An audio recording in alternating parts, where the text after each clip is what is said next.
The fire, the flame, the pain, he's here and enhanced for a burning dance. The Emperor of Flame, now hear his name, Arch-Tempered Hello then, fellow hunters. Arch-Tempered Teostra is amongst us, which means a new flaming hard monster to sink our teeth into, and a new armor set to aspire to. So, he is...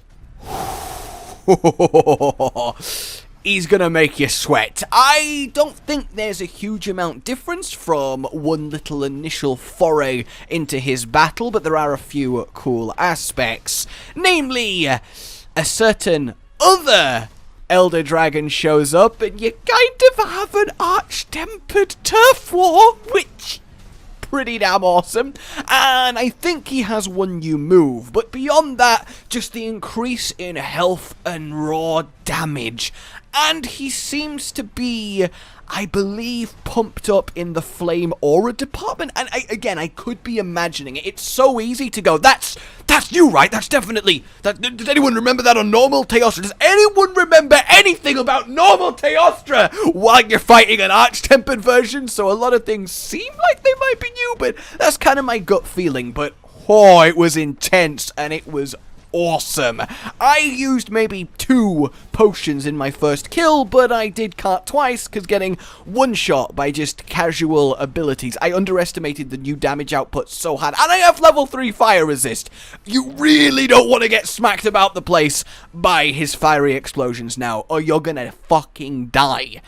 So yeah, let's actually have a look at his armor then. The armor itself, overall, the total stats. I mean, crit high is nice, but latent power and one weakness exploit, really.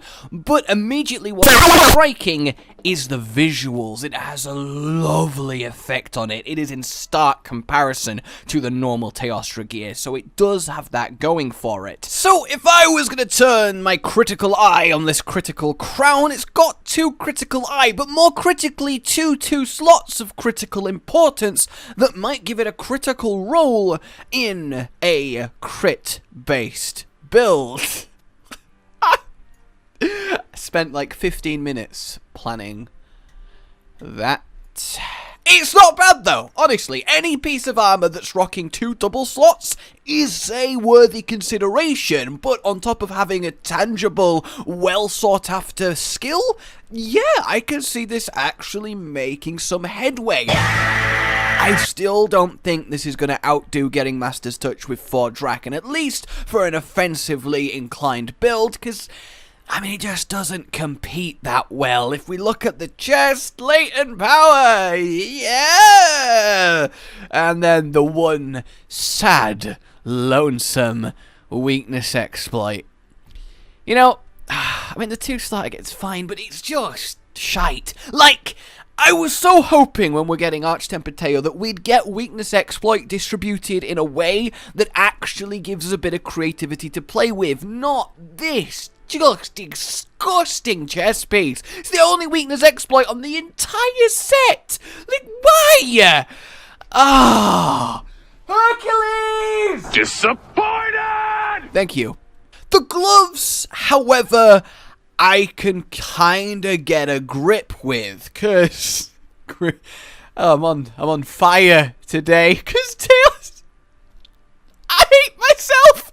And a level 3 slot and 3 crit height, that is decent. That is, in fact, more than decent. That is a top tier armor piece and could actually find its way into a lot of different builds that are all about that affinity. This might be the standout little bit from him because the arm slot before Draken armor, it was essentially just Teo gloves and kind of Teo gloves. Now, I exaggerate a little bit. You had a few smatterings in there. The waist, then 2 1 slots and 3 latent power. Yeah, latent power. More latent power. Latent power.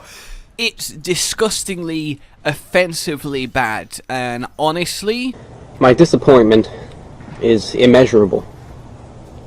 And my day is ruined. I see no rhyme or reason a hunter with all of his wits about him or her to ever put this just utter trash anywhere near their person unless they really get off on masochism. It's a shame. But the legs are good. The legs are fine. 2 crit eye, a 3 slot, a 1 slot. That is decent. It really is. And you then look at the arms, the head, and you are working with 7 crit eye maxed, 4 2 or above slots, and a level 1 thrown in. Which all in all is decent, given that that comes with the Master's Touch, which is an incredibly potent ability that does rely on the critical being there. So it all weaves together really nice. And if it wasn't for Behemoth Armor, I would likely be saying this is... oh, this is exciting, this is promising, we can make something awesome with this. And don't get me wrong, I think these pieces will actually come up in quite a few affinity-focused builds, I really do. You can kind of do a few little creative things here, especially as it leaves you 2 slot opens to really customize. The TLDR, impressive, useful, but not as ridiculous as it would have been if we hadn't had Behemoth. So, there you go everybody, that is Arch-Tempered Teostra. He is a lot of fiery fun, and I hope that you get him done and make the armor to blaze like the sun. My name has been Josh, like if you enjoyed the subscribe for... I just tried to say the entire end of video spiel at apparently the same time. I don't even know how my mouth started doing that. Like if you enjoyed this, subscribe for more. I'll see you very soon. The pro and noob on him might be a little bit late, like on Tuesday, because I'm going away for a few days. I'm sorry. Goodbye. Rage Gaming with the video float. But that's all that's really relevant at the mo, but I'm still gonna leave this up so you patrons know that I love you even though the outro's no longer that kind of relevant. But the new one's being worked on and it's gonna be a truly badass song, and don't worry, I won't be doing any rapping on it. I'm gonna go now. This was shit.